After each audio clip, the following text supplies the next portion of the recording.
your favorite little keto goofball Diamond, and today is I have no earthly idea what day of my ketogenic journey is. I know we're nearing up on 1500.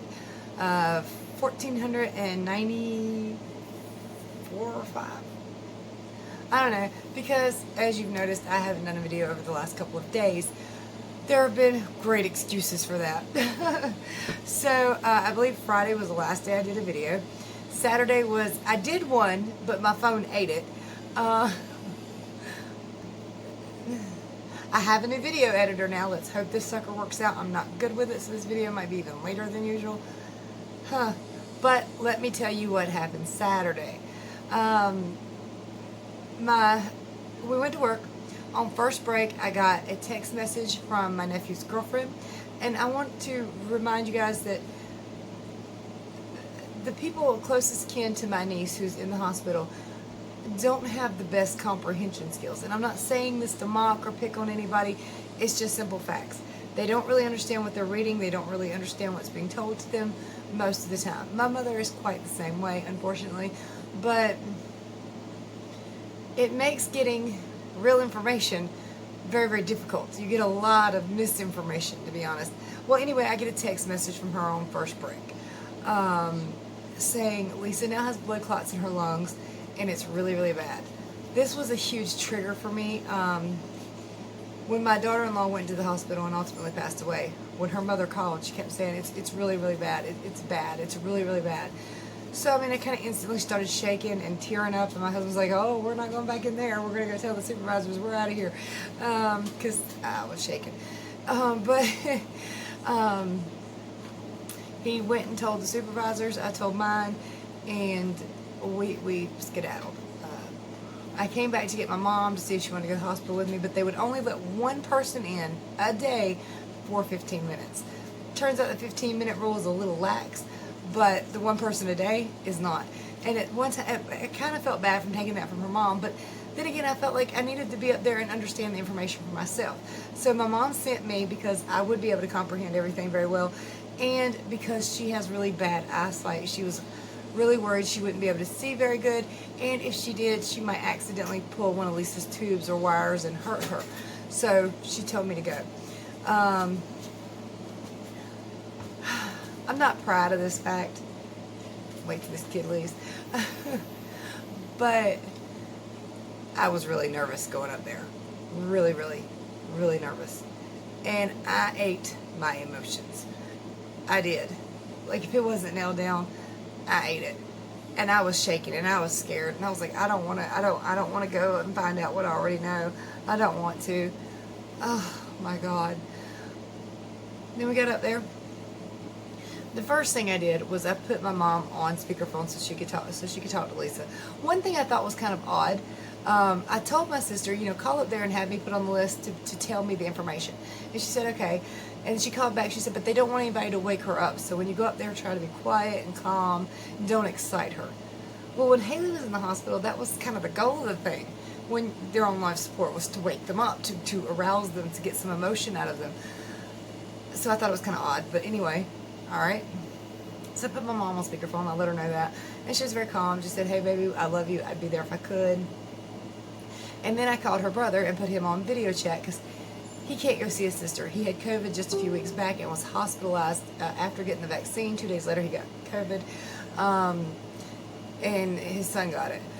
So he's not going to be allowed to be at the hospital for 90 days because any test they give him will just say he has COVID. Well, I get in there and I put him on video chat and he breaks my heart. She called him every day he was in the hospital. Every day. And he said, I can't even call her. I can't even talk to her. And she did that for me every day. And I felt so bad. But he was on video chat and he was able to express himself to her and all that. And before I left, I grabbed her nurse and I said, okay, lay it out. We expect her to make a full recovery. We're about, well, I'd say 100%, but it's not a good idea because they're in the hospital and obviously on life support. But I can say I'm about 90-95% sure she's going to make full recovery.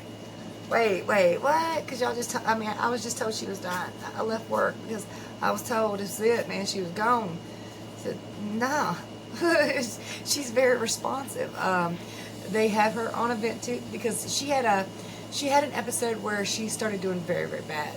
And they put her on a vent. They, a lot of medications and stuff, you know. I don't even know all the logistics of it, but they did.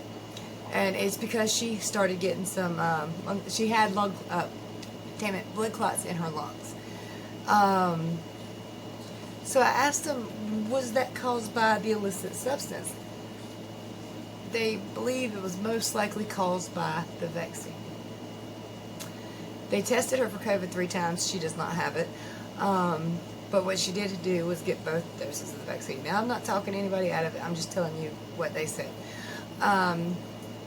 Anyway, she has all the symptoms of COVID, but not COVID. And it just floors me, but that's what they said. But anyway, the vent is on the lowest level, the level they use to take people off. And I just called a few minutes ago, so I got another update on it. She's woken up and tried to rip that sucker out. She's ripped her lines out of her arm, and she's kind of freaked out. But they said if you wake up and you're breathing on a vent and you're trying to breathe around it, which is what she did tonight, was trying to breathe around the vent, it feels like you're breathing through a straw, and of course it feels like there's a bunch of crap down your throat, and she got excited and wanted that out now. But they said it wasn't quake time yet, they weren't positive yet, so they upped the sedation a little bit. And she does have a PICC line to make sure she gets all the medicines directly to her heart. You know how that is. And take blood and all that.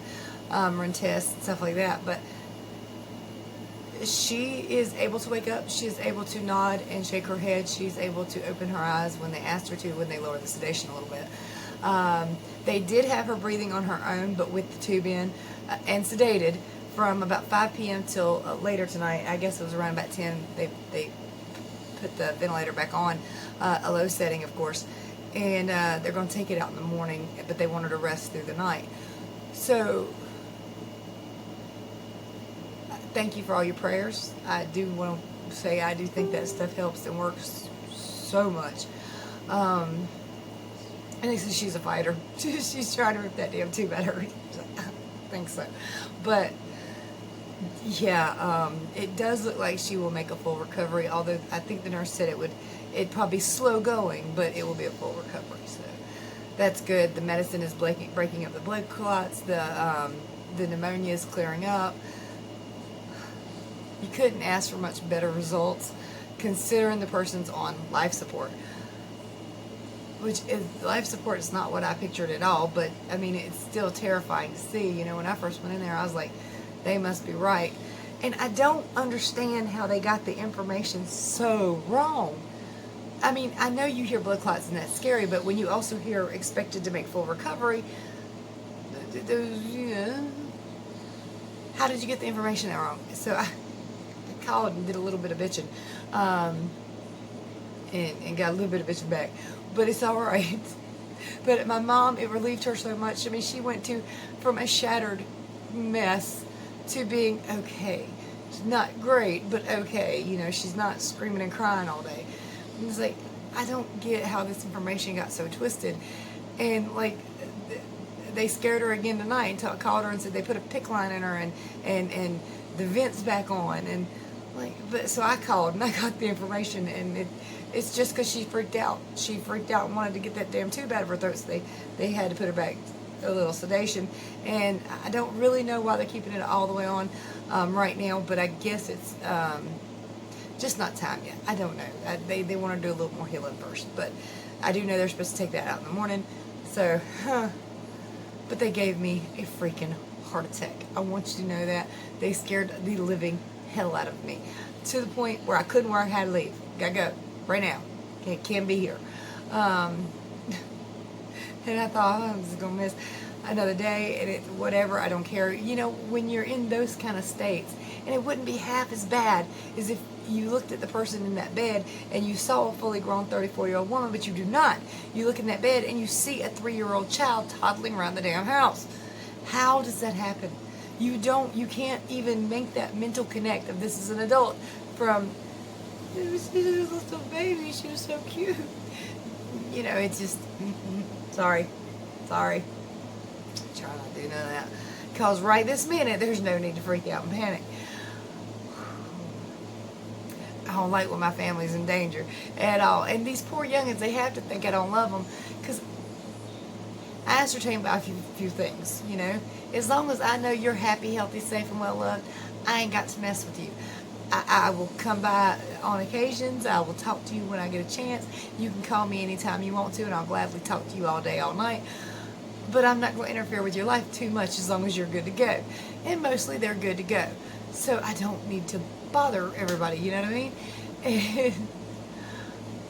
But when they're in danger, and like I said, I think I scared my poor nephew Mikey when I called him in the hospital, because it's like, Aunt Joni never calls me. Am I gonna die? I'm dying, aren't I? You know, so I didn't want to scare him too bad.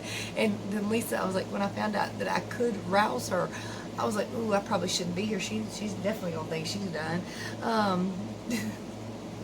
But you know, I'm the aunt, and they have their own life, and we don't live close by. And half the time, I love them, their children, but when they throw birthday parties, they throw them outside in midsummer, and you feel like you're about to die. I'm not even joking. It's like, and they'll be like, well, we're going to have it a bowling alley this year. I was like, okay, I'll come, because it's cool in there. I don't even bowl, but I'll come. And then, oh, they canceled. So you sit out there, and you, whose idea was this? You know, if they're inside, I'm coming. But outside, oh, not so much. Midsummer, look, you see this pastiness? This gets red. This don't tan. Alright, so while that's not altogether true, I can tan. It just takes a very long time, and usually a sunburn. I don't want to do all that. That hurts. You know, it's just not necessarily for me. But plus, North Carolina midsummer.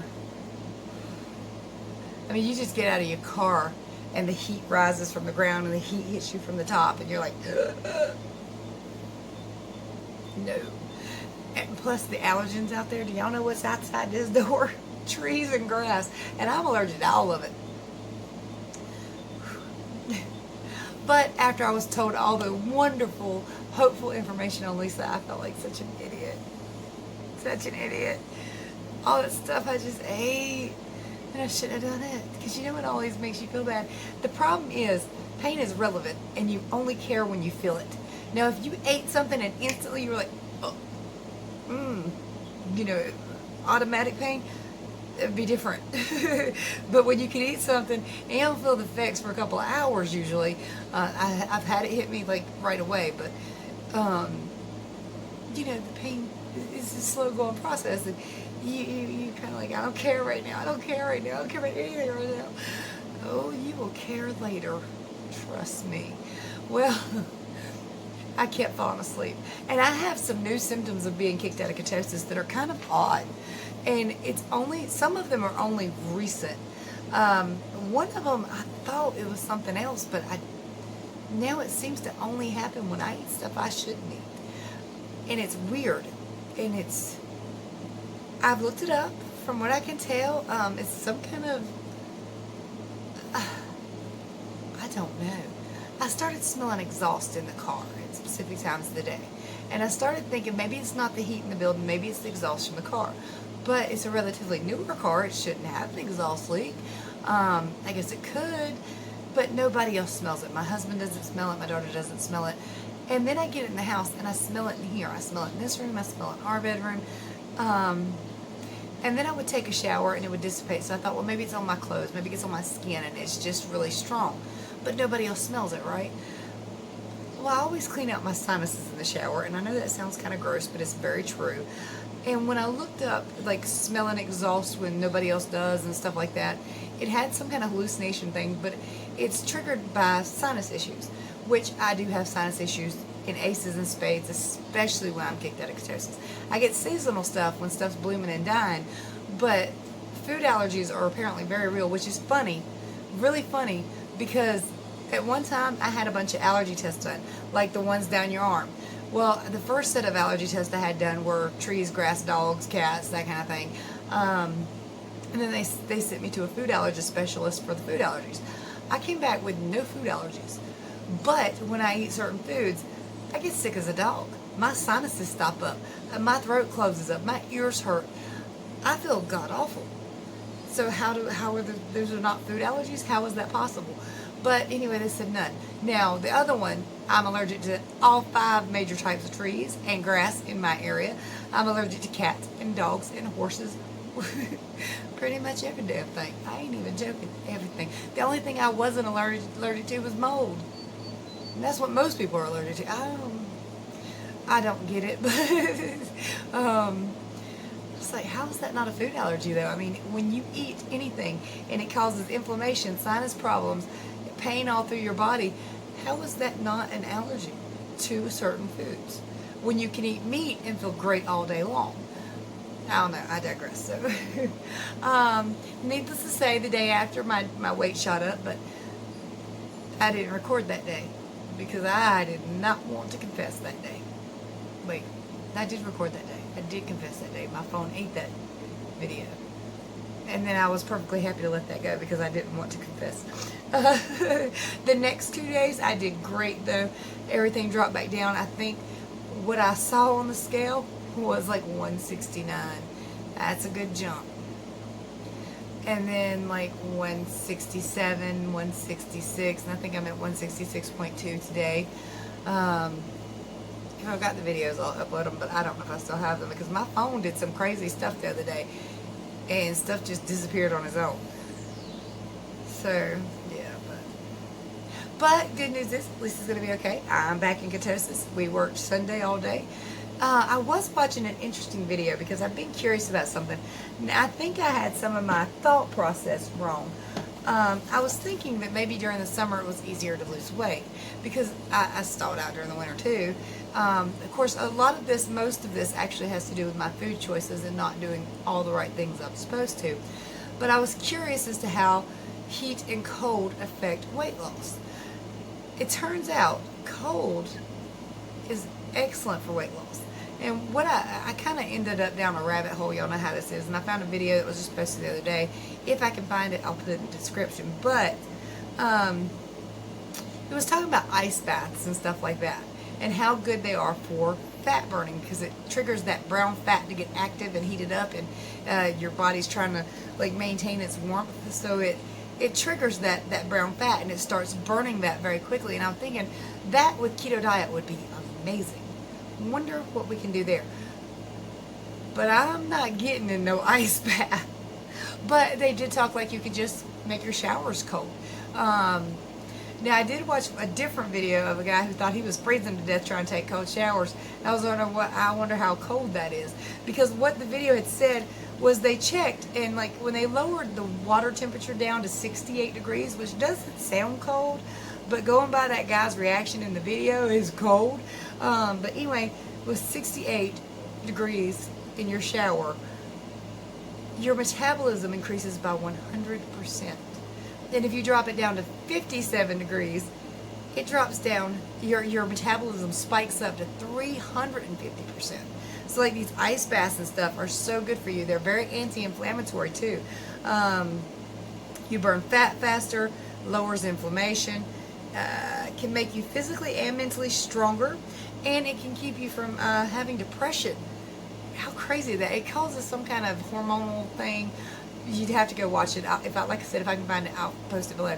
But then I watched the video of a guy taking cold showers for 30 days in a row, and he's like, he got curious, so he put the thermometer in there, and he was like literally screaming and hollering about the showers. It's 61 degrees. 61 degrees outside feels alright. I mean, it might be a little nip, but it feels alright. Apparently 61 degree showers, oh boy, it was freaking the hell out. But it's also anti-aging. It's good for your skin. It's good for your body. It's good for everything. Your immune system gets a hell of a boost. In fact, like they said in the video, anecdotal evidence and like what people just saying, and it's scientifically backed up now, but a lot of people have heard, I only take cold showers and I never get sick. I swim in cold water and I never get sick. There's a reason for that. It actually boosts your immune system like crazy. Let me know how you are on cold showers and ice baths, because I'd like to try it, but at the same time, it's cold though. That's gonna be cold. But they also said that there was a 20-second thing where you could just turn your hot water off in your shower and kind of dance around for 20 seconds, try not to fall down and kill yourself, and get some kind of boost from that too. So it's interesting, to say the least. What do you think about the ideal? Could you do it? Could you do cold showers for 30 days? And one of the things he was talking about was like you took a cold bath for 1 hour 3 times a week, and it's really, really beneficial. But man, I don't know if I can do it, but I want to do it. Does that make sense? But you ever get in that shower and it's just not quite hot enough, so you kept edging the cold water off? That's me. And when it starts getting a little cooler, I'm like, oh, I gotta get the hell out of here quickly. But, you know. Alright guys, I talked too damn much. Yesterday on my keto eating day, I did really great. I had a triple baconator, no bun, and some TGI hot wings from here, and some ranch. And that's, no, there was more. Pardon me, allergies. Oh, there was another issue with my sinuses. A new symptom thing that I was telling you about, like with the smell and the exhaust. I've noticed this the last 4 or 5 times, and it's weird. It's really, really weird. Right on the corner of the inside of my nose, on both sides, I will get a sore every time I cheat or kick myself. And one little teeny tiny zit on the inside of my nostril. I kid you not. A poppable little zit. And right now, I've got sores right here that are aggravating the living hell out of me. So, do you experience that stuff? Oh, there's another thing, the keto rash. I get itchy when I'm coming back into ketosis, like physically itchy. It doesn't last that long. As long as I get back in and stay good, it goes away. And I don't know if that's the keto rash or not, or just my body reacting to toxins leaving its... Actually, I think that's what the keto rash is, honestly. I think that's just toxins trying to leave the body in every available way, and sometimes it's through your skin. So, usually it's my tummy. It's right around the actual stomach. You know, I'm going to show you these pants because my kids think I'm retarded. And don't mind the words. It's just I'm Gen X. But anyway, I'm going to show you these pants. I actually bought it to go with this shirt, but the reds don't match. But that's okay. It doesn't really matter. But it's to be a little cooler at work. The pants are super thin, but they're adorable. I think the kids think it's so stupid. So check this out. Oh. Okay, it's the fake store. I hope you can see it. It's the little popsicle things. I forgot what these are called. Astros? I don't remember what they're called. Do you remember what these popsicles are called, guys? But I think they're adorable. I really wish the red was not quite so dark on this shirt, but that's alright. I still think it's really, really cute. Oh, if I'm a chair. Alright, you guys. I've talked my absolute head off today. And that's okay. Because at least I know hopefully things can... So I'll find out more about my niece in the morning. I'll call in the hospital again and find out more. We went out all day with Corey and Anthony, and tomorrow is Athena and Zach's day. So hopefully all goes well, and I'll be talking to you guys then. If you need help with your ketogenic journey, my contact information is below. There are ways to support the channel that are greatly appreciated below, and some pretty cool links to Shashka bracelets and keto merges and ORGAIN and blah blah blah blah blah blah. Y'all know the routine. Don't forget to like, subscribe, share, and ring that bell. It's time. I'm so used to saying that, and I've stopped saying it. It was time to rant, rave, and misbehave Keto Diamond style, but now that's over. Don't forget to make your next meal keto. Much love, many prayers. See y'all ASAP. I'm great about getting up early in the morning for work. Here's the coffee. So today I'm using maple pecan coffee with some collagen peptides, unsweet vanilla almond milk, and stevia packets. This meal is super needed.